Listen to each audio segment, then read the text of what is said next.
Boo! Welcome to another episode of What I Watched This Month, October edition. I started this month with Paper Moon for the broadcast, streaming live every Wednesday at 1 p.m. Pacific. This is a Peter Bogdanovich film existing somewhere between his two classics, What's Up, Doc, and The Last Picture Show. What I mean by that is there's a warm, old-timey silliness in the relationship between Tatum and Ryan O'Neal, at least in the movie, maybe not in real life. That makes for some very fun setups and tons of quippy dialogue, but it has a real devastating bite in the end, and by then feels tonally unrecognizable to the first half. Stylistically, it's incredibly sleek and modern, despite the black and white cinematography. If you can't tell, it's not a film that fits neatly into any specific category, intentionally so, but it's a really good time. I don't know how you can't enjoy this even a little bit. Then I rewatched one battle after another. What do we gotta say at this point? As expected, this was even better on a rewatch. Off a first viewing, I maybe felt just a bit tired out by the third act, and felt some scenes were less gripping than others. On a second viewing, I don't think there's a single scene in here that doesn't completely rip. I'm due for a third watch any day now. Then I watched Shelby Oaks. This is fellow YouTube critic Chris Stuckman's long-awaited directorial debut, and I'd be lying if I said Stuckman wasn't a pretty big inspiration. He's kind of the blueprint for pretty much all of film YouTube in some way. So to see him finally successfully make this transition is super inspiring. And I gotta say, the film itself does show a lot of promise for him as a filmmaker. I see a lot of people criticizing the second half specifically, which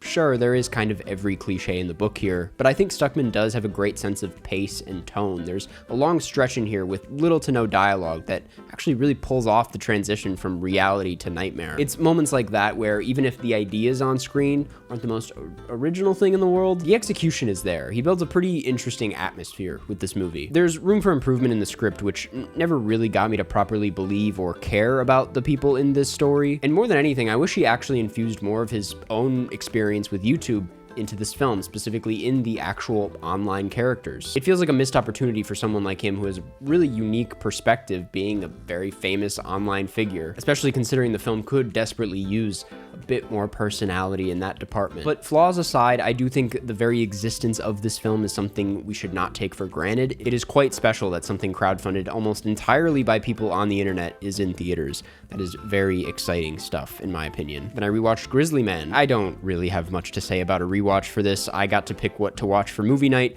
and for whatever reason, this is what I went with. And I watched Ginger Snaps for the broadcast. This was a pretty big blind spot up until now, it being one of the most essential werewolf films out there. And beyond that, the film does feel like an early example of horror in a teen setting, being used to understand youth through this specific lens. It's surprisingly deep for what felt like a campy teen horror movie right off the bat. It ends up saying a lot about sisterhood, womanhood, trauma, early forms of grief. It never feels like a PSA the way it really could have come off as. Instead, it's a genuinely gnarly body horror flick with some real heart at the core. Honestly, one of my main takeaways from this was what the hell is going on in Canada that has filmmakers excelling at this specific type of movie. Then I rewatched The Invisible Man. This is one of my favorite Universal creature flicks, if you can even call him a creature. What I love most about this is how, unlike the other creature films where it's someone helplessly trying to navigate the world as a monster, this is about a man who just willingly becomes evil and wreaks havoc using his invisibility. It says way more about human beings in that way. The fact that seconds into having this ability,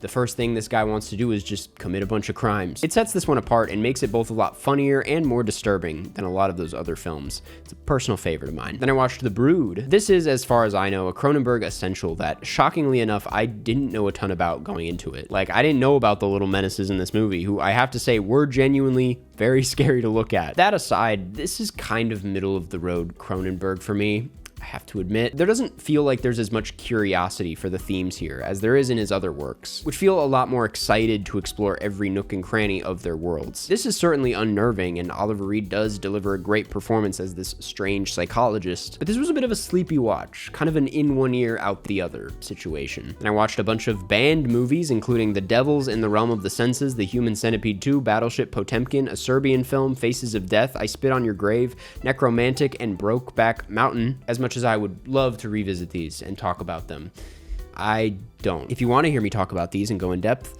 there's a video for that, and you should go watch it. And I watched After the Hunt.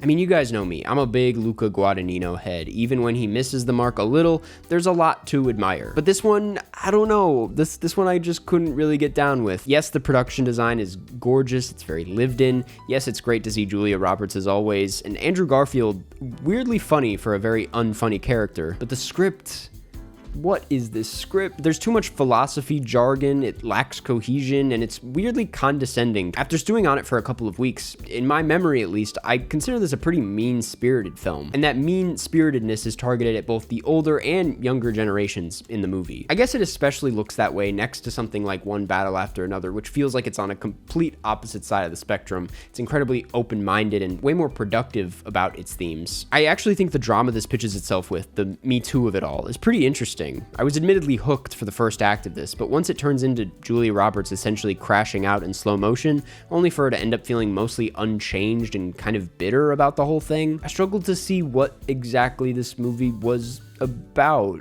I mean, maybe that's the point of it. Such a thorny topic can't be dealt with so cleanly. I don't need a clear message out of my movies, but I do need something more than what this is giving me. The more attention towards Io Debris' character certainly would have helped this feel a little bit more cohesive. But yeah, missed opportunity. It doesn't even feel like Luca's heart was even in this one. So let's just move on. And I watched Is This Thing On? This is the latest Bradley Cooper joint, and it's a pretty laid-back follow-up to Maestro, a film I ended up villainizing in the thick of award season, but still deep down respected to an extent. Here, Coop hones in on the more intimate handheld style he dabbled in during the first act of A Star Is Born. He also brings in a lot more humor, and the result is one of the most weirdly positive divorce movies I've ever seen. There are stakes, yes, but a lot of this rides on Will Arnett's fantastic central performance, which really does feel like a live-action BoJack Horseman without all the substance abuse. It's a performance that isn't overly dramatic at any point, but you do sense that there's some baggage there. My true gripe with this is that for a film so obsessed with the down and dirty handheld look, it goes down pretty easy. The lows are just not low enough for his shooting style here, which just makes some of this come off a little out of touch with reality, which I guess is the signature Bradley Cooper touch. It's ultimately something I kind of secretly enjoy about his work, so I don't know how mad I can really be about this. And I watched Battle Royale, also for the broadcast. Once again, another huge blind spot of mine. Some call it the reason we have the Hunger Games, or better yet, Fortnite. This is one of the most iconic films to ever come out of Japan, and I can see why. It's funny, that said, the style of filmmaking here feels a lot more like some of the most iconic action-adventure films to come out of the US in the 80s, but with this violent edge added onto it. I was worried at first, as this has a somewhat similar structure to something like The Long Walk, which I really couldn't get invested in. But this, on the other hand, feels wildly unpredictable and actually morphs into a film about adults learning how to speak to the youth about violence, how violence in Japanese media has been redefined in this newer generation, all whilst being an example of said media itself. I found that really interesting, and I can see this being the kind of thing that I enjoy a lot more on a rewatch. And I watched Steve. This is nice. I mean, it's not a good time, but it's nice. This is a pretty gritty look into the life of a teacher working at a reform school for troubled youth and the challenges he faces to keep the school alive. It's a film designed to make you feel extremely upset at the system and at how overlooked these figures are, considering in a lot of ways they're the backbones of society. It's also equally as frustrating when you realize that this takes place in the 90s, and a lot of these issues are still very relevant today. The film is certainly a success in getting you to feel that, but I do wish it packed a bit of a bigger punch, especially if it had toned down some of the surrealist elements that did very little for me personally. But ultimately, I did enjoy this, and it's certainly worth your time, especially if you want to see a great Cillian Murphy performance. Then I went to the Chicago International Film Festival, and I watched The Mastermind. I should have never doubted Kelly Reichardt. She's done it again. While it won't be everyone's cup of tea, certainly, this art heist drama that's more about the thief than it is the heist is some of Reichardt's finest direction. She uses her trademark style of slow cinema on a process as meticulous as an art heist, which not only makes for a weirdly trance-like experience, but also captures the main character's genuine recklessness in a much clearer way. It's as much a portrait on 1970s America as it is the behaviors coming out of that era, specifically in men like this. This is true loser representation on screen. But like every Reichardt film, never does it feel like a lecture. It's ultimately a heist movie that slowly transforms into her usual drift-like storytelling. And I completely lost myself in this movie. I try not to use this term often when speaking about watching movies, but this one really did hypnotize me. That to me is the magic of Reichardt's work, being completely swept up by it, comfortably existing in the movie, rather than a film shoving a message down your throat. I will have so much more to say about this at the end of the year, as this really is a highlight of my year. Big fan. Definitely check it out. Then I watched My Father's Shadow. This is Akinola Davies Jr.'s directorial debut, something I bring up because it's incredibly confident for a debut. The cinematography here is so crisp and alive. The camera just disappears into these scenes and does so much to bring each situation to life. At the heart of it all is a fantastic lead performance by Sope Dirisu, who plays a father guiding his 2 young sons through Lagos during the 1993 election crisis. And again, the camera just feels equal parts voyeuristic as it does intentional. There's an attention to the location here that you just don't see enough of in films these days, without losing the attention of the characters who really drive this thing. Again, this is some incredibly assured direction, and certainly a filmmaker who I'm going to be looking out for in the future. Definitely check it out. Then I watched Jay Kelly. This is Noah Baumbach's latest, one of my most anticipated of the whole year. And hey man, I liked it. It's not perfect, it's certainly bloated, and I'm not a huge fan of some of the stylistic choices here, but damn does he know how to write a script. His rhythmic style of dialogue that always manages to say something about an incredibly specific part of life always tickles me, especially when Clooney is the one delivering it. It's unfortunate that the true issue of this film is that it continues to step on its own tail throughout the runtime, interrupting its own flow with these memory sequences that just don't feel as interesting as the dialogue. Again, though, this is kind of a pros outweigh the cons situation. This is some of Clooney's best acting in years, and it's a ridiculously entertaining watch for that reason alone. I liked it, and I'll probably be defending it throughout awards season, assuming it's not gonna be there. Then I watched Mr. Scorsese. I spent most of my birthday watching this on the couch, and I had a great time doing so. If you didn't know, this is a 5-part doc series directed by Rebecca Miller, all about Martin Scorsese, diving deep into his entire career. My only critique here is that the entire career thing kind of comes with a big ol' asterisk. They do kind of gloss over the last 20 years, which in my opinion is where some of his most interesting work has come out of. Overall though, I did have a great time watching this. I can't complain too hard. Anyone remotely interested in cinema, which is to say anyone watching this video, should really give this a watch. You're gonna love it. And I watched Begonia. This is the latest from Yorgos Lanthimos, and I enjoyed it. You guys in the comments on my video for this are acting like I spat in the man's face because I simply liked it and wasn't crazy about it. Is it pretty expected for what I've come to expect from Yorgos? Yeah, but is it still a gross, hilarious, and sometimes deeply disturbing watch in the best way? Also, yeah. You guys gotta calm down, man. We all need to take a breather every now and then. And I watched Let the Right One In for the broadcast. This is a Swedish vampire classic that I've been honestly a bit intimidated by for years. It is very much a cold, bleak, character-driven slow burn, but wow, what a powerful movie. I found myself pretty absorbed by this right off the bat. Props to Kade Hedbrandt, who delivers one of the most haunting child performances I've ever seen.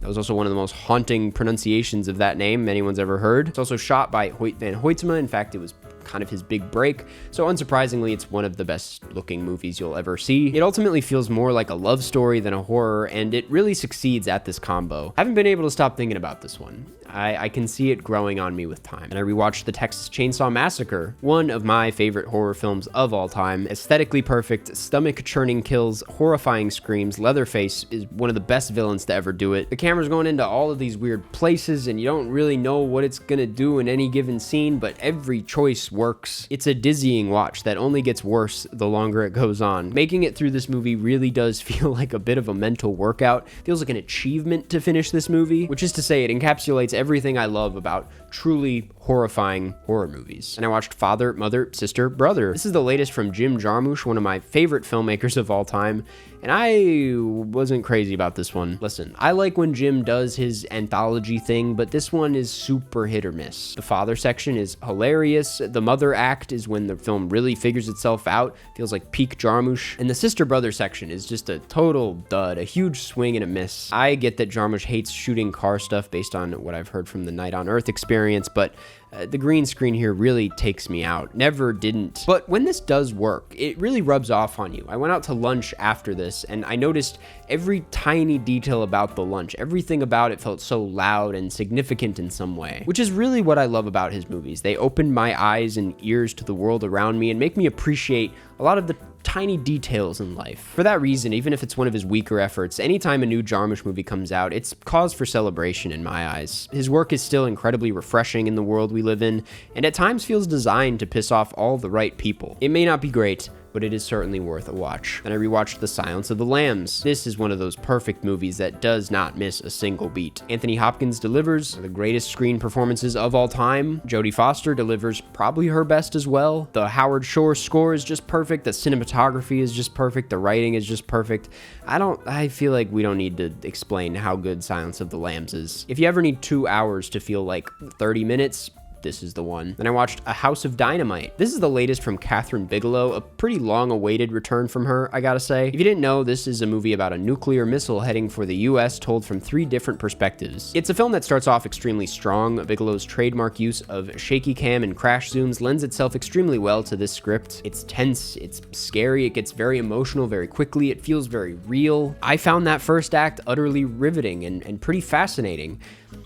And then, once you realize they're basically gonna do the same thing for the next 2 acts, but from different perspectives on Zoom, it gets real uninteresting real fast. By the time you reach Idris Elba as the president, there's basically nothing to care about anymore, and it's not really saying anything by that point, which really makes this one of the most disappointing watches of the year, not because I was particularly excited for the movie itself, but because in the movie, they failed to deliver with any sort of payoff. Again, I don't mean to sound like the kind of guy who needs a payoff or a message or an answer, but when there's nothing else, we need something, right? Then I finally watched 28 Years Later. I didn't know this would be that good. This was a great movie. Dare I say Danny Boyle's best? No, I gotta slow down. This is as much a gritty zombie horror movie as it is a tender family drama between a young boy and his parents, and that blend works a lot better than it should. The film essentially explores what it means to grow up in, well, a zombie apocalypse, and it feels like it comes from a more authentic place than 28 Days, now that we've actually lived through a real pandemic. I gotta give Alex Garland credit here. This is some fantastic writing. It's a beautifully written script, and stylistically, I thought it was beautiful. I loved how vibrant and energized the cinematography was. It felt like I kept getting slapped in the face. Speaking of slapped in the face, that one zombie. I mean, come on. I really enjoyed this, if you can't tell, even if the last 5 minutes are pretty stupid. Then I watched The Night of the Hunter for the broadcast. My God, what a stone cold masterpiece this is. I don't know why I went into this expecting a sort of noir horror, which parts of this certainly are, but this thing defies genre altogether. I don't even know what to call this. It quickly becomes something a lot stranger and spacier. It has a little bit of everything. It's truly devastating, at times pretty disturbing, and I even thought parts of it were kind of funny, especially with the older characters in the movie. Robert Mitchum delivers one of the best performances of that era and probably ever. It's not just about his stabby delivery, it's the relationship he has with the light in the frame and how he conducts himself physically. It's someone in complete control. After a month of watching monsters on screen, he's kind of the biggest beast we got here. This is probably the darkest movie I've seen that children could watch. It's a shame that apparently the world hated this when it first came out, but if it means anything, I really loved it. And I finished the month with Richard Linklater's latest, Blue Moon. What a total surprise this was. Not that I ever doubted Linklater, but this felt like a return to form for him in a lot of ways,